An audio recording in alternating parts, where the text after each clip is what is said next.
cuando escuchamos el rechinido de un carro y volteamos pues así instantáneamente y vemos así como si fuese en cámara lenta como un carro llega, impacta a una señora, sale volando, el atropellamiento así del libro, cae en el toldo, cae en el cofre y en la cajuela, perdón, y cae atrás del carro y todavía sigue girando en el pavimento por la inercia.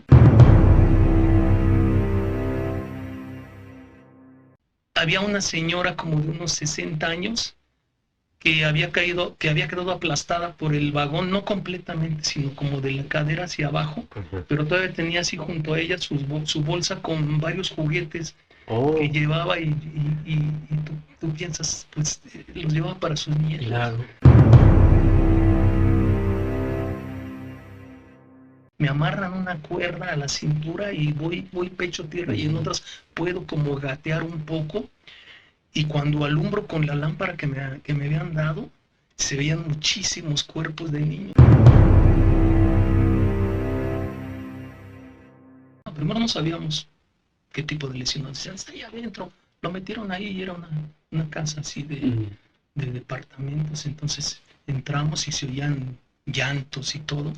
Llegamos y estaba una señora con el niño acunado en sus brazos y lo estaba meciendo, pero le habían tapado la cabeza con una mantita. Ajá. Y en el brazo de la señora había mucha sangre.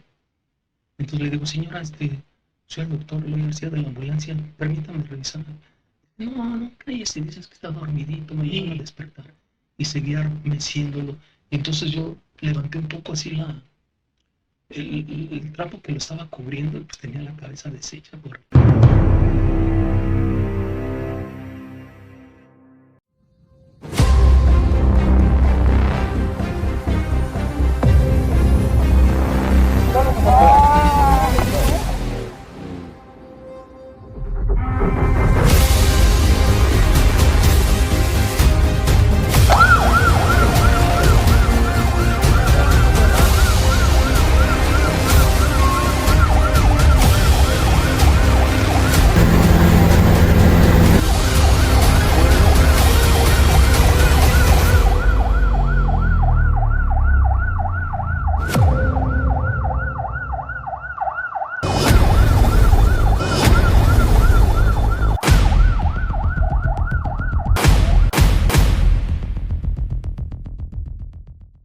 Hola amigos, ¿cómo están? Muy buenos días, tardes, noches, madrugadas y en el momento en que vean este otro episodio de La Caverna del Lagarto. Recuerden, mi nombre es Edgar Martínez, alias El Lagarto.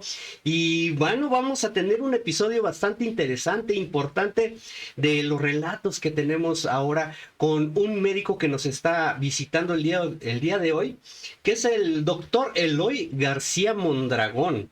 Él es médico general y tiene unas experiencias bastante interesantes dentro del ámbito de las urgencias y de la carrera que ha desarrollado en este sentido.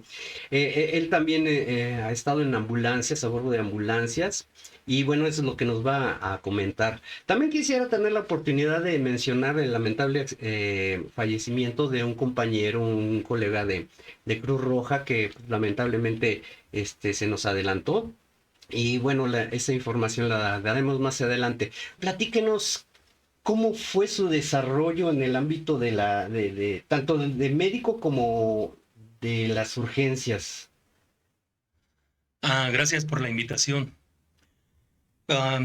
Yo creo que primero se dio como lo de inquietud de ser médico porque mi mamá era enfermera y me llevó algunas veces a la clínica donde trabajaba ella trabajaba en el ISSSTE. Sí. Entonces, a fuerza de, pues ya estaba muy chico, a fuerza de andar jugando ahí en los pasillos que están atrás de los consultorios, me asomaba en los consultorios, veía a los doctores. Ahí empezó yo creo que la inquietud por ser médico.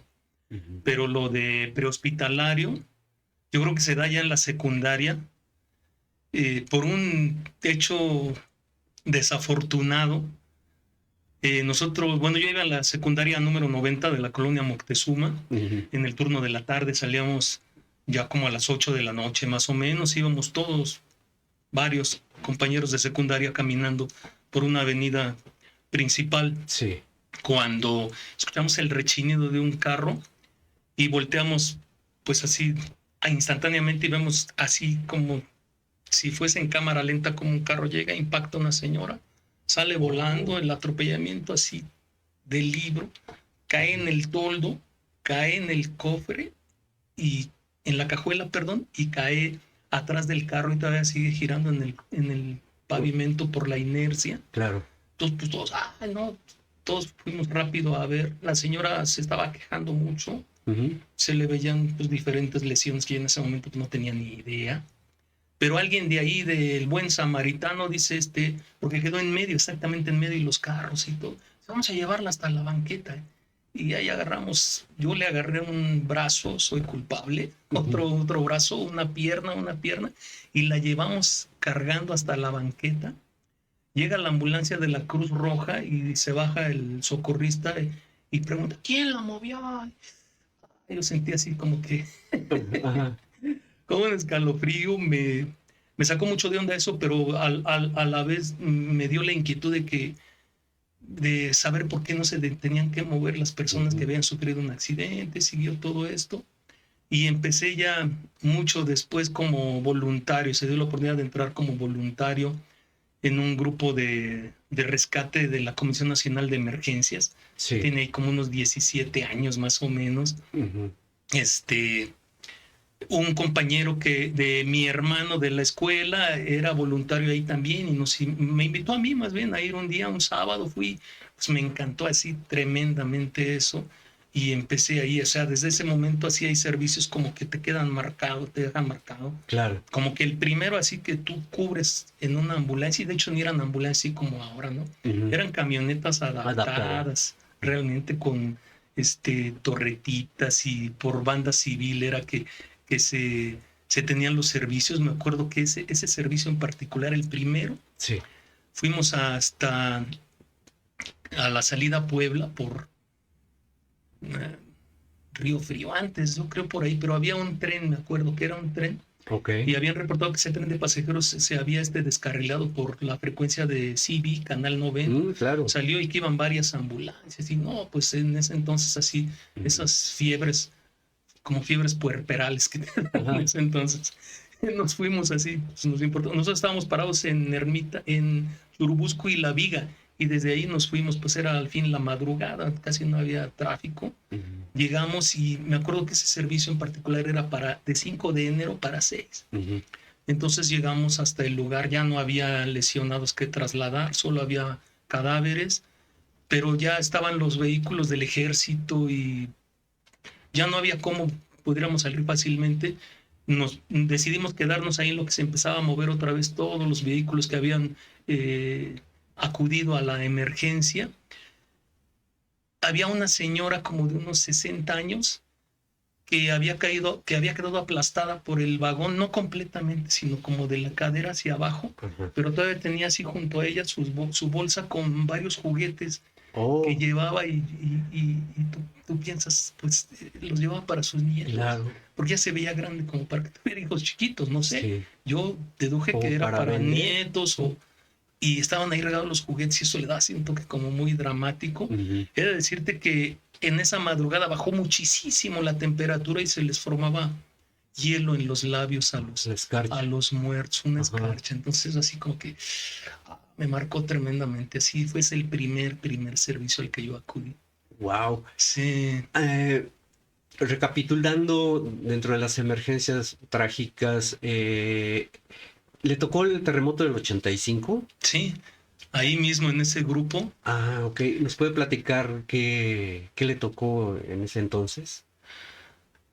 La ciudad era un caos. Sí. Temblor, todos los que nos dedicamos a esto sabemos que fue el parteaguas para que se estructurara primero Protección Civil a plenitud y luego todos los grupos de rescate y de emergencias prehospitalarias. Ese fue el parteaguas, no hay otra más aquí estábamos en pañales, ¿no? En la ciudad, sí, realmente sí. ¿En dónde estaba cuando empezó el temblor? ¿Qué estaba haciendo? En la casa. Okay. En la casa me iba despertando cuando empieza a temblar tremendamente. Y este cuate que me había invitado a formar parte del grupo de voluntarios de Comisión Nacional de Emergencias vivía cerca. Entonces pasó por mí, pasó en su carro y dice, no manches, vámonos, porque las noticias, lo poco que se está viendo, sí estuvo cañón. Nos fuimos en su carro, nos concentramos con otros compañeros que fueron llegando al lugar que acostumbrábamos como base, y de ahí empezamos a repartirnos para ir a la ciudad, pero pues había como para escoger dónde querías ir. Por todos lados había cosas que Se hacer. necesitaba ayuda. Así es. Nos fuimos yendo hacia el centro, pasamos todavía por el Superleche, vimos el Superleche claro. caído, todavía ardiendo. No había mucha gente trabajando ahí, pero pues no sé por qué en ese momento había tanto como que no decías, aquí me voy a quedar, sino nos seguimos y llegamos sobre Avenida Chapultepec. Nos íbamos guiando también por el radio de banda civil. Nos dicen, en Chapultepec hay una secundaria que se cayó y hay varios chavitos atrapados. Sí. Nos fuimos para allá y acababan de entrar a clases porque fue el 7-19, ¿no? Acababan de entrar. Esta secundaria tenía 2 edificios, uno en la parte posterior y el que daba a Avenida Chapultepec. Claro. Entonces muchos niños estaban en el patio formados. Cuando empieza a temblar, muchos niños se repliegan en el edificio posterior y se salvan. Pero muchos más quieren salir hacia Chapultepec, Avenida Chapultepec, y ese edificio es el que colapsa. Entonces hay algunas fotos por ahí donde se ve exactamente que el letrero de secundaria quedó al ras del piso, claro. Como a unos, no sé, menos de 90 centímetros del suelo. Y había una oquedad. Cuando llegamos nosotros había muchas mamás así en crisis. No, es que están vivos, se escuchan gritos. Yo era muy delgado, no tenía esta panza de ahora, ¿no? Entonces, ni teníamos ni una noción de rescate ni nada. O sea, te metías y te importaba poco el peligro, riesgos, todo eso, ¿no? Pero así como que dicen, pues tú métete, porque pues, no cabía más que una persona que fuera muy delgada. Me amarran una cuerda a la cintura y voy pecho tierra, y en otras puedo como gatear un poco. Y cuando alumbro con la lámpara que me habían dado, se veían muchísimos cuerpos de niños, o sea, piernas, encimados. brazos. Sí, todos encimados, todos muertos ya. Entonces, eso sí pues me impactó así tremendamente, y les empecé a jalar la cuerda para que me recuperaran. Claro. Entonces, porque no había como te dieras la vuelta tú y salieras por ti mismo, tenías que regresar como habías entrado. Ya salgo a la calle y las mamás dicen, ay, mi hijo, y le digo, no, es que pues no hay, o sea, sí hay varios, pero ya todos están muertos. O sea, y esa era la verdad, eso sí fue algo así muy dramático. Claro. ¿De ahí se desplazaron a algún otro lugar a hacer rescates o salvamentos? Sí, al CONALEP, que estaba en el centro también, por Luis Moya, por ahí había un CONALEP. Nos dijeron también que ahí hacía falta gente. Fuimos y también ese había colapsado, pero ahí el trabajo era más duro porque había que ir rompiendo mesabancos. Ahí sí, sobre un tubo de desagüe, se comunicaban ellos golpeando y gritaban todos, ¿cuántos son? Y gritaban, había como unos 8 chavos. Entonces, pues eso más te motivaba a seguir, porque era con un cincel y con un mazo ir rompiendo mesabancos para tratar de llegar hasta donde se suponía que podíamos acceder a ellos. Claro. En ese entonces ya eran como las 6 de la tarde, con un hambre tremenda, y había en la calle que estaba a un lado del CONALEP, estaba un camioncito de Marinela, me acuerdo, pero no traía productos Marinela, traía lonches y refrescos y aguas y todo. Y a todos los rescatistas pues nos daban ahí, ¿no? Y yo pues ya la verdad tenía mucha hambre y estaba comiendo mi torta con un refresco cuando empieza a temblar otra vez. La réplica. Pero tremenda, amigo, tremenda. O sea, y el cielo se empieza a iluminar con relámpagos de colores, algo así, que nunca habíamos visto. Sí. Yo pensé que era el fin ya, o sea, que ya que podías esperar después de eso. Se termina esa segunda réplica y entonces regresamos otra vez al cabo de unos minutos al CONALEP y empiezan a pegar otra vez. ¡Hay alguien! ¡Hay alguien! Y ya nadie contestó. Ya nadie contestó ahí. Entonces esos fueron así de los 2 lugares que más me impactaron del 85. En el mismo lugar donde ustedes estaban rompiendo los mesabancos, ya después ya no se escuchó, ya no pudieron llegar con ellos. Se aplastó más. Se aplastó, pero ese tubo todavía era accesible para golpear, porque ahí golpeaban ellos. Y gritábamos nosotros, gritábamos, hay alguien, hay alguien. Y ellos golpeaban desesperados, ¿cuántos son? Y empezaban a golpear el número de personas que había. Entonces, ya cuando después de la réplica, ya no se oyó nada. Seguimos gritando por un rato y ya no se oyó nada. Wow. Ya. Y de ahí ya, ¿a dónde se fueron? ¿No fueron a Tlatelolco? ¿Fueron a...? Pasamos Sí. por el Nuevo León, pero eran de los que estaban más atestados de Sí, había mucha rescatistas. gente, Ya sí. estaba copado totalmente. Centro Médico. Pasamos por Eje Central, no No. fuimos a Centro Médico. Pasamos por Eje Central y ya estaba oscureciendo. Ujú. Y algo que no espero que nunca más vuelva a repetir en esta ciudad. La gente sacó colchones sobre Eje Central, que Sí, estaba solamente así como que un carril para que pasaran carros, sí. y todo lo demás era gente que ya no quería dormir en sus casas y sacaban los colchones y estaban durmiendo sobre Eje Central. Ya. Eso ya después ya pues ya en esa noche nos fuimos a la base y empezamos la gente que sabía que nos poníamos ahí empezaron a llevar muchos medicamentos, entonces empezamos a ordenar medicamentos y tratar de llevarlos a los sitios donde sabíamos que estaban requiriéndolos. Claro. Todo esto coordinado por banda civil. Sí, claro. Ahí, después de que ocurrió este evento y de las experiencias del trenazo y todo esto, ¿en qué momento llegó a ingresar a la carrera de medicina para empezar a ejercer como médico?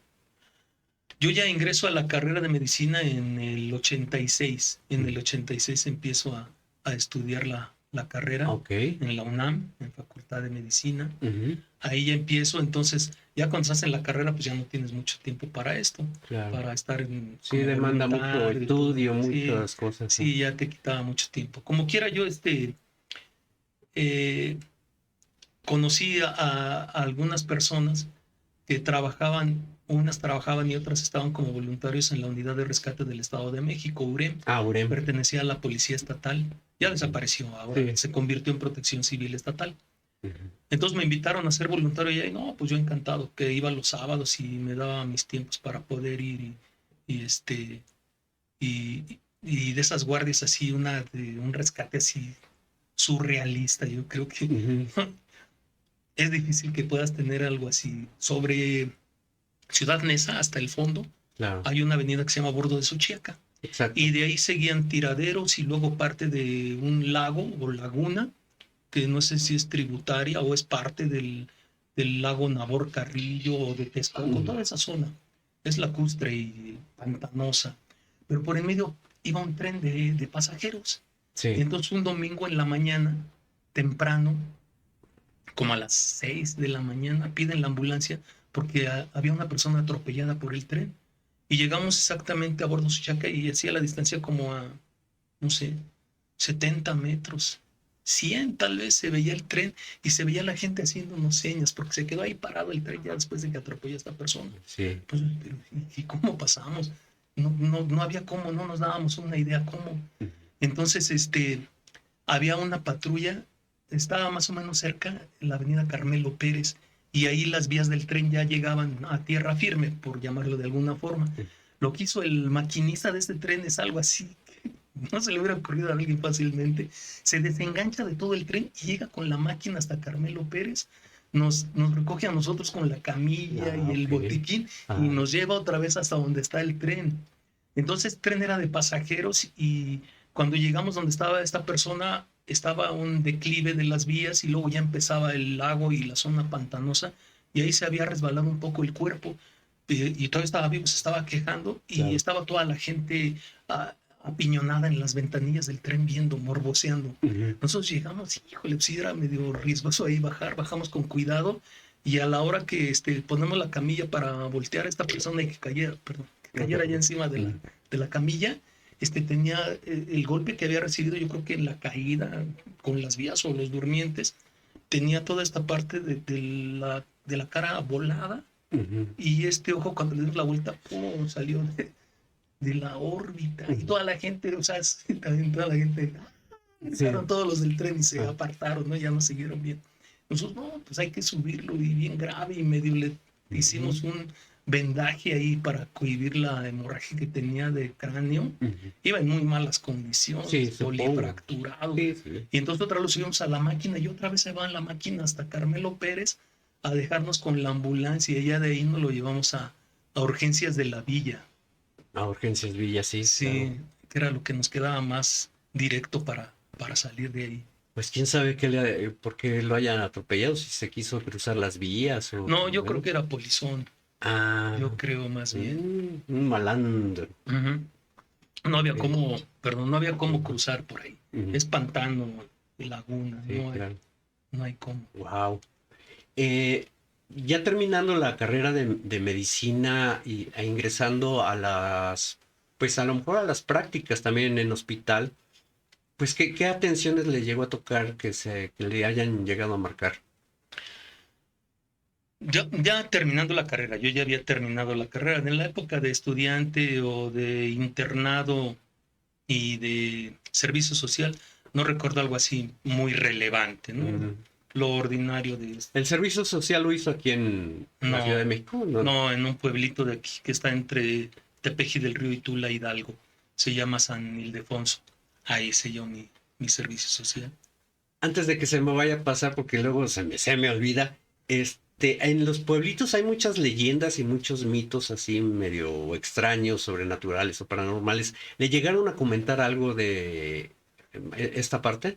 No, No, nada. no, nada. Por No, los nahuales, las brujas, ni nada de eso. no, ¿No? Ah, no, ok. no sucedió eso. Bueno, terminó del servicio social ahí, regresa a la Ciudad de México y Me ingresa. incorporo al ERUM. Yo ya estaba Ah, desde antes, desde mucho antes en ERUM. O sea, ok. yo al ERUM entré siendo todavía estudiante de la carrera. Ujú, Se presentó una oportunidad de entrar a ERUM cuando yo ujú. estaba en este grupo del Estado de México de Ciudad Neza. Ok. Conocí a un gran amigo que desgraciadamente falleció ahora en lo de COVID. ¿A quién Y fue? Raúl Gallardo, Raúl Oh, Flores Gallardo, claro que sí. el gallo, Ujú. el gran gallo. Él, él fue el que me ayudó a entrar al ERUM. Entonces yo entré ya al ERUM a trabajar ya como personal pagado, Sí. pero era estudiante, entonces ahí sí me las vi tremendas porque yo Por los tiempos, ¿no? tenía que terminar la carrera de alguna forma. Entonces sí me costó realmente, de reconocerlo, me costó perder un año de la carrera, Claro. porque había una clase en la que yo no me podía quedar. O sea, yo tenía que abandonar el aula, ya estaba en clínicos, entonces tenía que abandonar el hospital e irme al ERUM. Casi ni dormir, ¿verdad? No, sí, fueron épocas muy duras, costó mucho trabajo terminar la carrera, pero pues la terminé. Ok. Ujú. Antes de que nos vayamos a esta parte de ERUM, de los servicios de emergencia, en hospital, ¿qué es lo que le llegó a tocar ya, pues ingresando a las filas como médico en urgencias y todo esto? Resulta que entro a trabajar al ISSSTE, Ujú, pero entré a trabajar por contratos ujú. y me asignan al área de urgencias adultos a filtrar pacientes. Y cuando no había gente en el área de observación, a los médicos de filtro nos pasaban a observación a ayudarles a los doctores, porque era un hospital de mucha demanda, siempre estaba con una Claro. saturación brutal. Ujú. Ya estando ahí, nos llega una vez un paciente como de 50 años, llega con su esposa y con su hijo, el hijo como de unos 20, 25 por ahí. Y resulta que yo los veo en filtro. Y entonces llega el señor y está muy agitado. Ya. Digo, ¿qué le pasa, señor? Y dice, no, es que estábamos en una fiesta. Dice, la verdad, pues sí, me tomé unas copas. No mucho, realmente. Me tomé 2 cubas. Pero siento unas palpitaciones tremendas y siento que me falta el aire. Entonces me apuré a hacer la nota, lo empecé a auscultar y pues sí, traía una taquicardia brutal. Dije, no, pues este va para adentro, para observación, sin más ni más. Corrí las indicaciones para la enfermera, lo prepararon y lo pasaron ya a observación. Entonces, cuando yo ingreso a la sala para presentarlo con los doctores, entonces le hacen el electrocardiograma y resulta que tenía un flóter auricular, que es una arritmia que hace latir el corazón muy rápido. La respuesta de las aurículas es así, Ujú. tremenda, ¿no? Este cuate andaba como por 200 de frecuencia cardíaca. Wow. Entonces sí es una auténtica emergencia, este, médica. Ujú.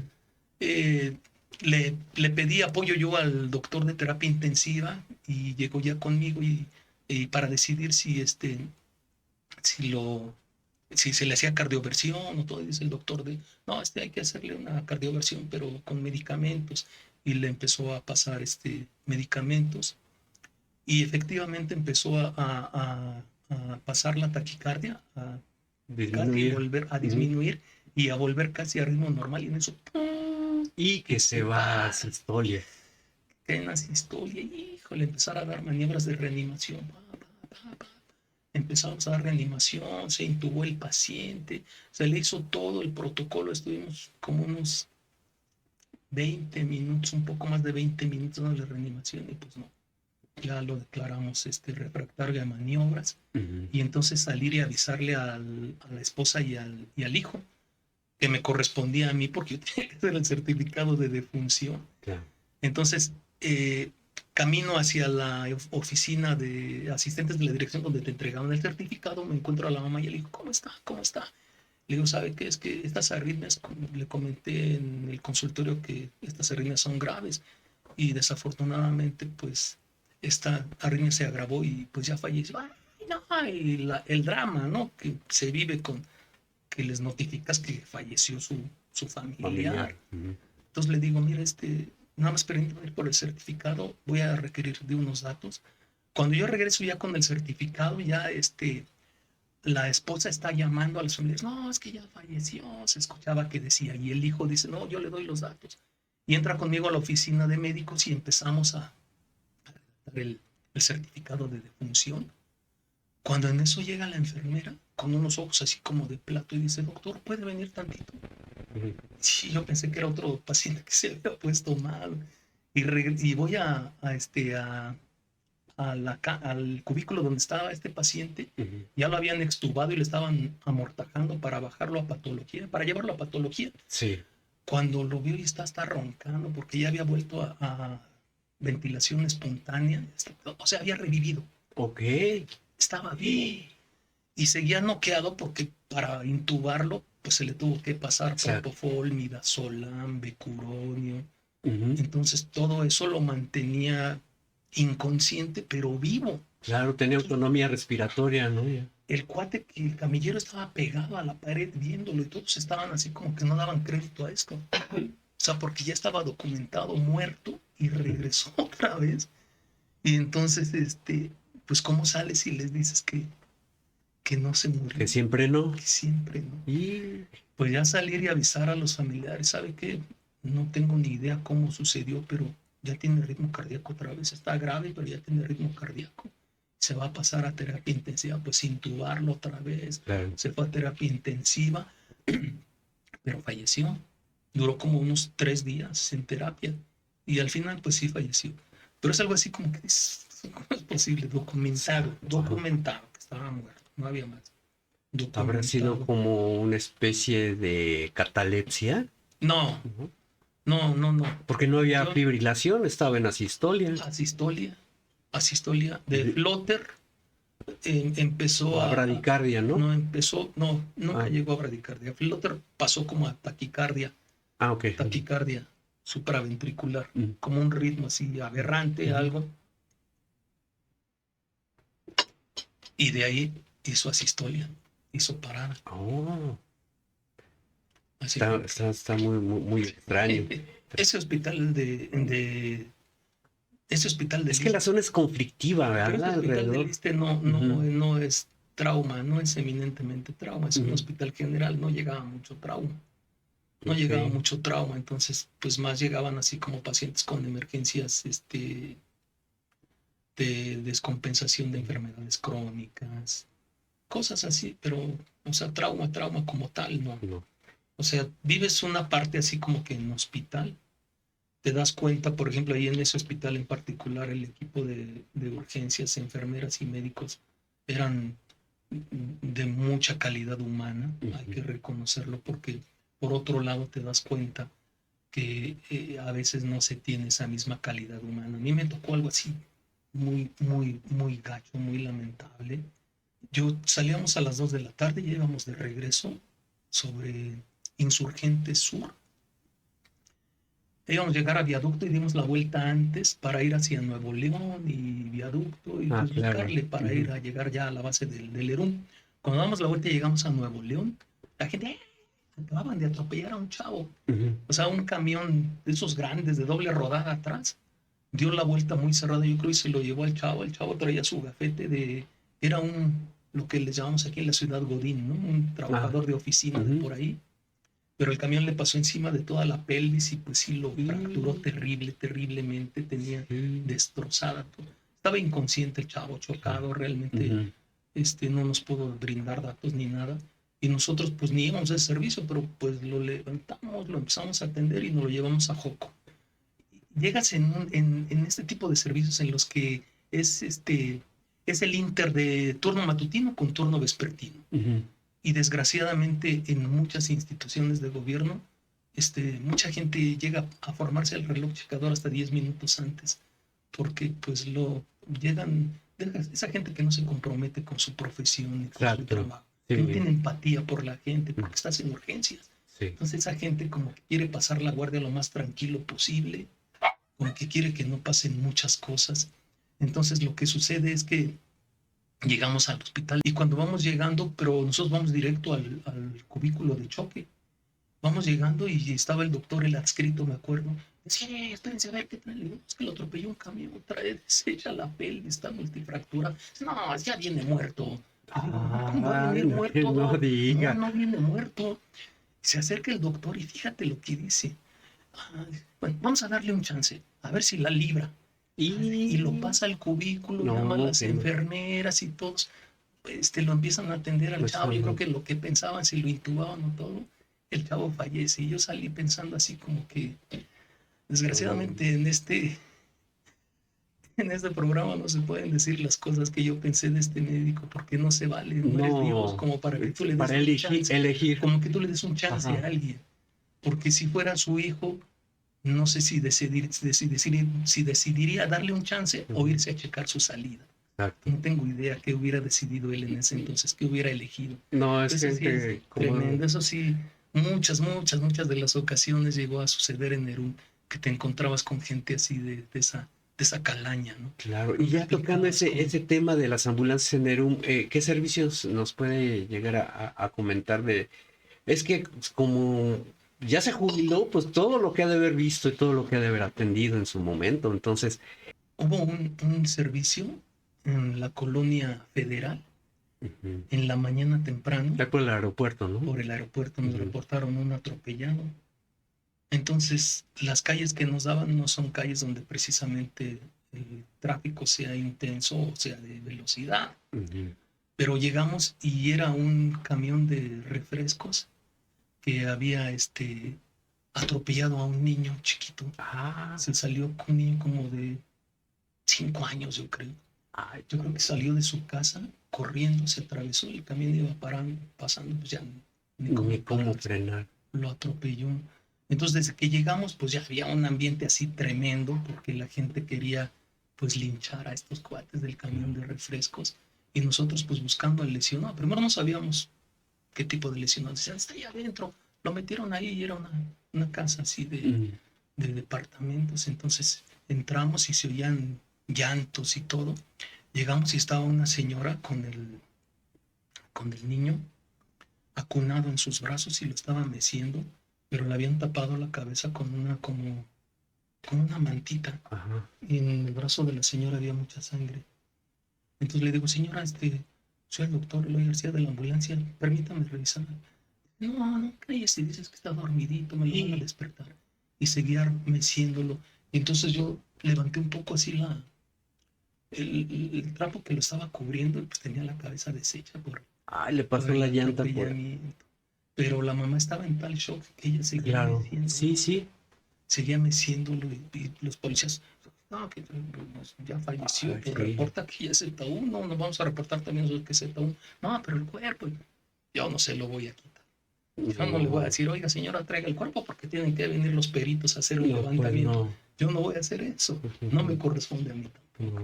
Claro. Yo nada más recabé los datos pertinentes y pues me salí y ya. Wow, pues sin duda unos relatos bastante impactantes. Dejen sus comentarios, opinen y denle like al programa para que sigamos creciendo. Y ahorita vamos también con los relatos que no sé si existan situaciones pues sobrenaturales, paranormales que le haya pasado en algún servicio o en lo personal o en hospital, porque luego vienen cosas muy interesantes de la planchada y que se mueven cosas, se va la luz. No sé si tenga algún relato al respecto. Sí, uno que me acuerdo. Yo trabajaba en el CRUM, estaba en el turno de la noche y nos toca una vez ir a una colonia que se llama Cuautepec Barrio Alto. Y ahí una persona, un hombre, había decidido colgándose. Y era una suspensión completa, estaba en un cuarto cerrado, una ventana, todo cerrado. Nada más la puerta. La puerta por donde ingresamos y constatamos, no movimos cuerpo, nada, ya. No había más que hacer ahí. Sí. Entonces estaba yo de frente al familiar de esta persona recabando los datos. El cuerpo me quedaba atrás, mi compañero estaba de este lado. Cuando mi compañero abre así los ojos y me dice así con la mirada, volteo, y el cuerpo empieza a girar despacito, despacito, hasta que queda de frente a nosotros. Nosotros, seguí yo recabando los datos. Nos fuimos, nos salimos y ¿viste? No manches, no entraba aire, no había nada. O sea, ¿cómo es posible que el cuerpo, desde que llegamos, no se movió absolutamente nada en la posición en la que quedó después de fallecer? Y en eso se empieza a mover lento, hasta que queda de frente a nosotros. Eso fue así como que de lo que más Más relevante que le haya pasado sobrenatural. ¿Y en guardias no llegaron a enterarse de algunas situaciones como la planchada o algo que sombras, etcétera? Porque siempre en un hospital hay muchas manifestaciones raras, ¿no? Sí, había varias, más que ahí en el hospital, que es un hospital viejísimo, es mucho, muy viejo. Actualmente está remodelado, tiene una apariencia muy bonita, pero sigue siendo un hospital mucho, muy viejo. Había muchos relatos ahí de que se aparecían, pues llegaban a ver muertos ahí, o sea, vamos, apariciones. No me tocó a mí en lo particular ninguna. Y de servicios de Lerón, pues así como, no sé, es que son muy vastos, como que así preguntar algo en particular, así como uno, como... ¿Nunca le tocó a alguien que tuviera alguna situación como posesión? Ah,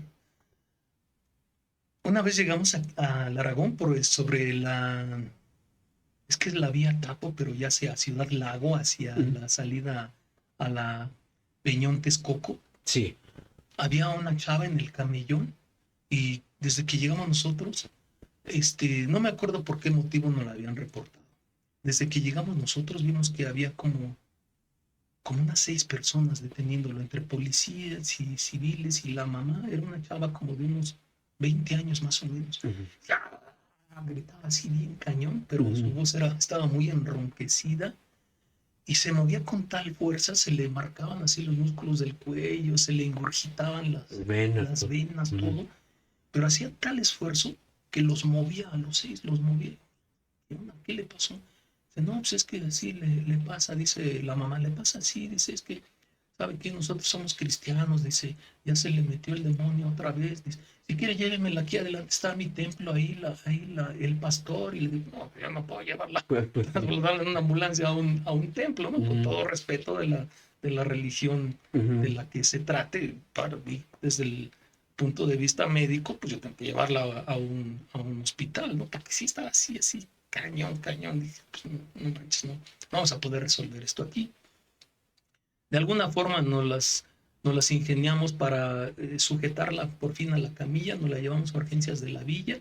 En urgencias de la villa le pasaron hasta 3 ampolletas de diazepam antes de que empezara a tranquilizarse un poco, y todavía no nos explicamos realmente cómo que sucedió. No era un ataque de epilepsia, me queda claro, porque la persona estaba consciente y todo. O sea, conozco bien los signos y síntomas de un ataque de epilepsia. No era eso realmente. No tenía datos de alguna intoxicación, no había antecedentes del mismo, no había un aliento característico. ¿De solvente o Nada, algo? ¿No? nada, nada, nada. Por eso así como que te quedas pensando, no comparto algunas creencias yo, ¿no? Yo respeto mucho, simplemente Claro. no comparto, pero pues dices, algo pasó ahí que médicamente no lo supe explicar yo. Ujú. Claro. Sí, por la sintomatología y sobre todo por la fuerza tan tremenda que tenía para mover a las personas.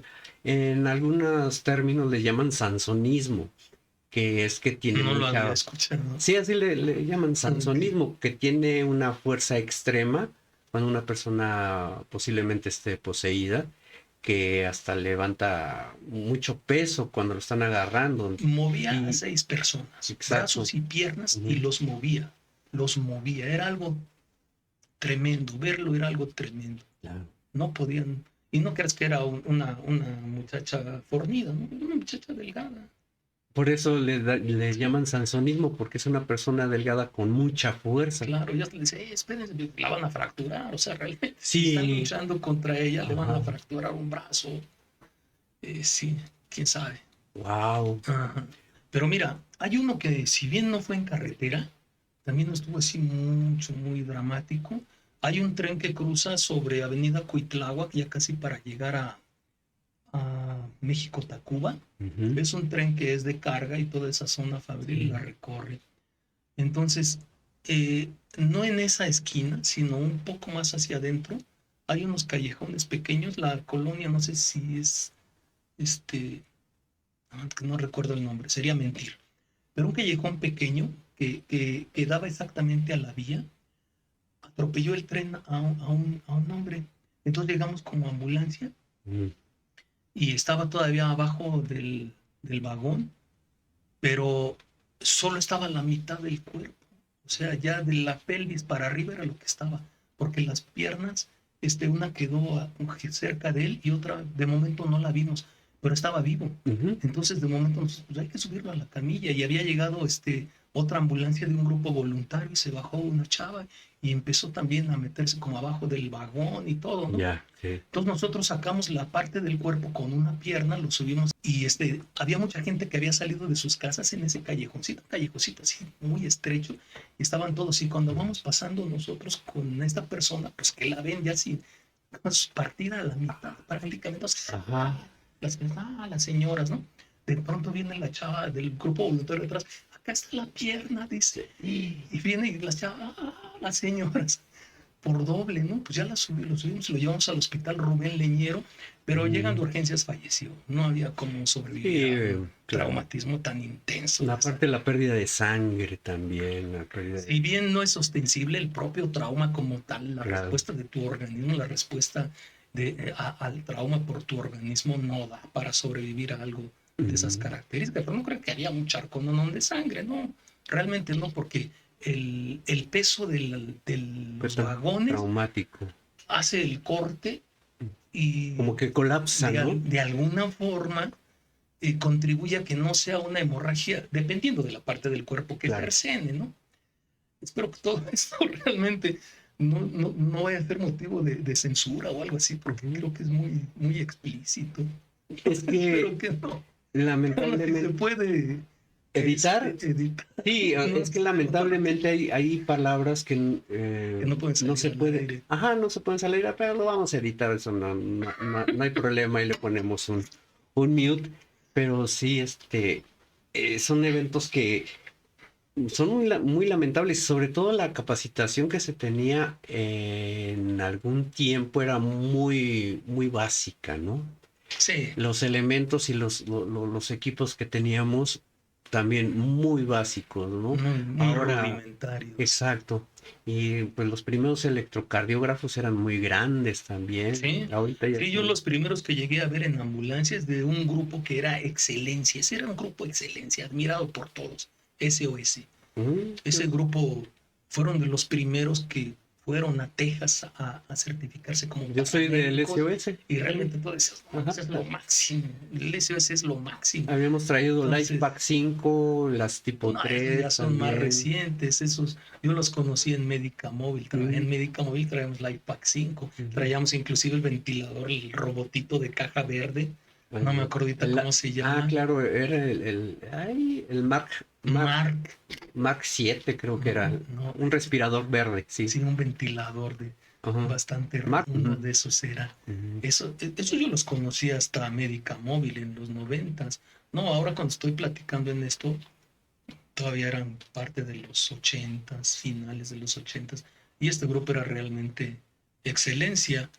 No, sí, aquí llegó a la ciudad, por ejemplo, un manual que era Harvey, algo así, que era el manual del paramédico, y pues todos los que nos dedicamos a eso, procurábamos comprarlo y lo leíamos. ¿Un manual naranja? ¿No era uno de color naranja? Ah, sí, claro. Sí, sí, todavía yo recuerdo la primera generación de paramédicos de Cruz Roja que les pusimos los que trabajaban en la marinela, porque el uniforme para distinguirse de que ellos eran la élite en Cruz Roja era una camisa azul cielo y un pantalón gris oscuro. Entonces era como los que andan repartiendo pastelitas. Sí, de la marinela. De la marinela. No, mis respetos para ellos. Tengo muy buenos amigos de esta camada.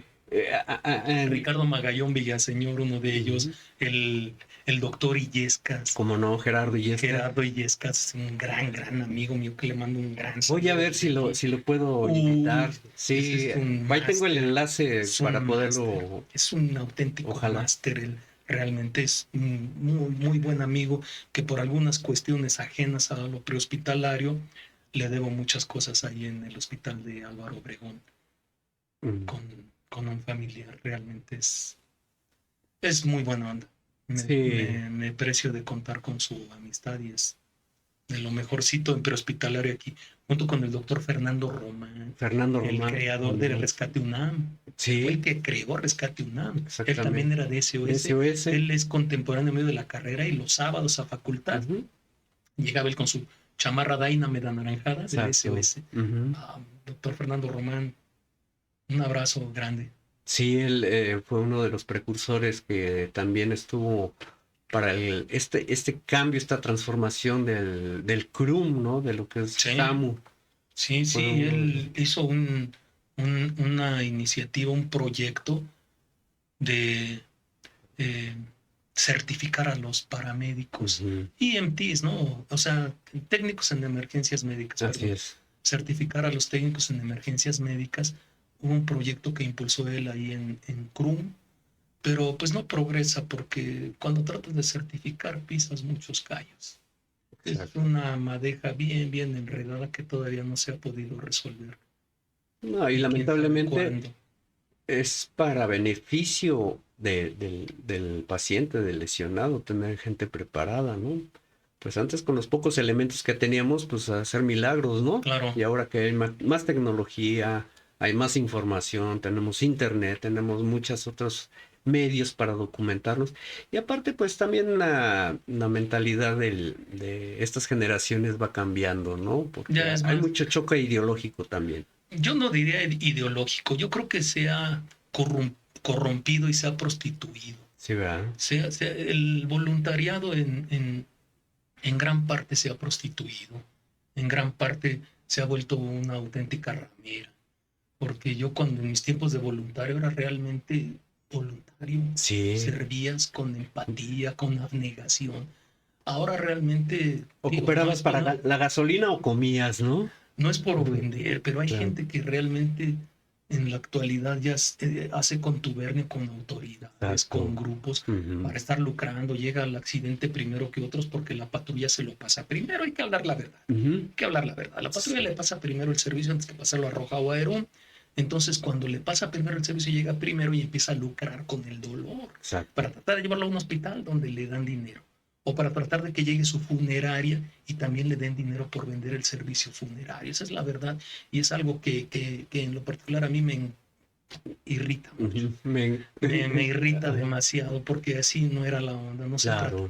Esto de urgencias, los que se dedican a esto deben de comprometerse y ser empáticos porque es la empatía es primero, porque conoces a las personas en el peor momento de sus vidas. Tal vez para ti sea un raspón en la rodilla, tal vez para ti sea algo banal que ni vale la pena siquiera que te bajes de tu ambulancia. Para ellos es el peor día y se los tienes que explicar y tienes que hacerlos sentir mejor.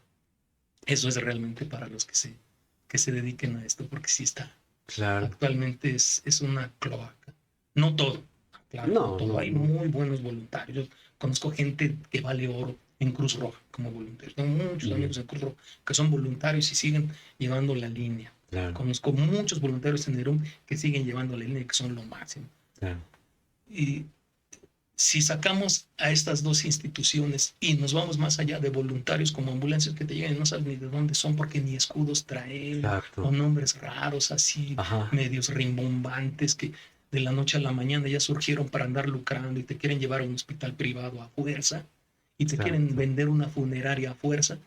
Eso ya no es voluntariado, eso ya no es voluntariado, No, ya, eso es ya. tener, Sí. eso Claro. es no tener. No, y Mejor. hay que mencionar también este grupo voluntario de la Ibero, antes era Iberomed, ahora es Suma. Ya. Tienen pues ambulancia, personal muy bien capacitado y Sí, equipados, no, ¿no? no conozco que me diga, él trabaja. Yo lo sé, yo lo llegué Pero a ver voluntario. trabajar, los Ujú, llegué a ver Iberomed y mis ujú. respetos. O sea, grandes grupos de voluntarios Voluntarios. que hubo realmente, Urgemed, creo que había un grupo Urgemed, Urgemed, claro. Ujú. para hacia la zona sur de la ciudad, más bien es donde se concentraban grupos que realmente eran voluntarios, así, con buenas unidades, con buena capacitación. Un último así con Urgemed sobre el periférico, Ujú. y ya para la Picacho Ajusco llegamos un día a un servicio y llegan ellos primero que nosotros. Va un cuate en su BMW y se vuela la barda de periférico, sale volando y como en una especie de triángulo donde converge la Picacho Ajusco de subida y de bajada, encerraban ahí unos camiones escolares y el BMW llega ahí y se estampa con esos camiones y Ujú. llegamos nosotros y están los de Urgemedia trabajando con este cuate. No sé si traía cinturón de seguridad, pero se va contra el parabrisas, lo estalla Ujú. y tiene una fractura de cráneo tan brutal que él está vivo. Y yo, bueno, los de Urgemed, Ujú. pues no había así ni como más que pues estar de ayudándoles, ¿no? A pasar Ujú. las cosas porque tenían personal muy capacitado. No sé si alguno de ellos era médico, pero lo que me queda claro es que sí, su atención era De primera. de primera, sí, Ujú. traían toditito el equipo, todo, lo subieron, se lo llevaron al Ángeles del Pedregal. No tengo idea qué pasaría con él, me impresionó, o sea, el golpe tan tremendo que llegó del choque. Claro. Ya, ese ya, el último. Tengo más, pero mejor ya damos pauta que otros vengan y cuenten más. Pues si gusta, tenemos estos últimos minutos, el último que tenga, si tiene ahí a la mano uno, y ya para cerrar, Doc. Uno chusco. A ver, viene. Oh, Dios. Nos mandan a llamar un día a Tlatelolco, como a las 12 del día más o menos. Y resulta que no recuerdo el nombre del edificio y qué bueno para no crear polémica. Ujú. Subimos, llegamos y llega Cruz Roja también y ellos nos ganan la entrada al elevador de Tlatelolco. Las corretizas, ¿no? Que nos dábamos. O sea, suben al elevador y se van y nosotros a golpe de calcetín por la escalera y llegamos ya hasta el piso donde estaba el departamento. Y nos conocíamos con Cruz Roja, no era así como que nos peleáramos, lo hacíamos de broma realmente. Ujú. A fuerza de ver los diarios nos conocíamos, tomábamos el café juntos, comíamos juntos y todo, ¿no? Llegamos a este departamento en particular y ya están policías y iba llegando bomberos en ese momento. Ujú. Y había una patrulla que había llegado de periciales y estaban ahí porque ya olían terriblemente, ¿no? Y por la puerta, por abajo de la puerta, en el dintel, salían varios gusanos. Ay. Estaban saliendo muchos gusanos y los vecinos, no, sí, es que ya tiene mucho que no lo vemos. La verdad es que antes salía diario, pero ya tiene días que no lo vemos. Y entonces, sí, híjole, sí, igual y sí es pues ya es un cadáver, ¿no? Entonces, estaban los bomberos, no, sí, ya ahorita ya nada más que nos liberen la autorización para romper la puerta y que entren aquí peritos. Entonces, sí, dicen, ya ya pedimos la ambulancia de periciales y toda la onda, ¿no? Y estábamos en eso y nos quedamos nosotros también a hacer un poco de tiempo, ¿no? Pues para completar también nuestro parte, de menos, pues, qué persona se trataba, masculino, femenino, etcétera, ¿no? Entonces le hablan por teléfono a uno de los agentes, dice, sí, ya está autorizado, ya viene la de periciales y todo, ya procedan. Y uno de los bomberos empieza con su hacha, ¡pron!, a hacer palanca, ¿no? Llega a abrir un boquete con el marco de la puerta y en eso que va a soltar otro hachazo, ahí sale una mano y todos brincan. Ajá. Y se abre la puerta y sale el cuate. ¿Qué pasó? ¿Qué están haciendo? Y cuando abre la puerta te das cuenta de que todo el pasillo era un acumulador compulsivo y había basura, montañas. Okay. Ajá. Y si con más detenimiento veías de las puertas de las habitaciones salía más basura. Él vivía en un basurero gigantesco. Y entonces los gusanos eran por alimento en descomposición que estaba ahí pegado a la puerta. Ustedes creían que una persona ya había fallecido de varios días. Pues no manches, dice, ¿qué le hicieron esto a mi puerta? ¿Y ahora quién me la va a pagar? Decía este cuate. Nosotros, vámonos. Pero así una disculpita, ¿no? Porque todos apostábamos todos a que era un cadáver en Pues sí, descomposición. porque el tipo de gusano también, que es el blanquito, la ¿no? fauna, sí. Wow. Sí. Eso pasó ahí en Tlatelolco. Pues muchas gracias, doctor. No sé si guste mandar algunos saludos a algunas personas del medio también, de las urgencias, porque ya también varios se han jubilado. Lamentablemente también hemos perdido a mucha gente en esta pandemia, pero no sé si guste mandar algunos saludos. Pues básicamente a todos los compañeros que estuvieron conmigo, que vivieron esta etapa, también muchos ya se jubilaron en el Escuadrón de Rescate y Urgencias Médicas. Agradecerles por todo el tiempo que me aguantaron ahí con ellos. Mis compañeros también del Centro Regulador de Urgencias Médicas, que también ahí pasé algunos años con ellos. Y pues bueno, sí, a maestros como Gerardo Illescas, como Fernando González, que son Fernando González también, que son los que me vienen a la mente ahorita.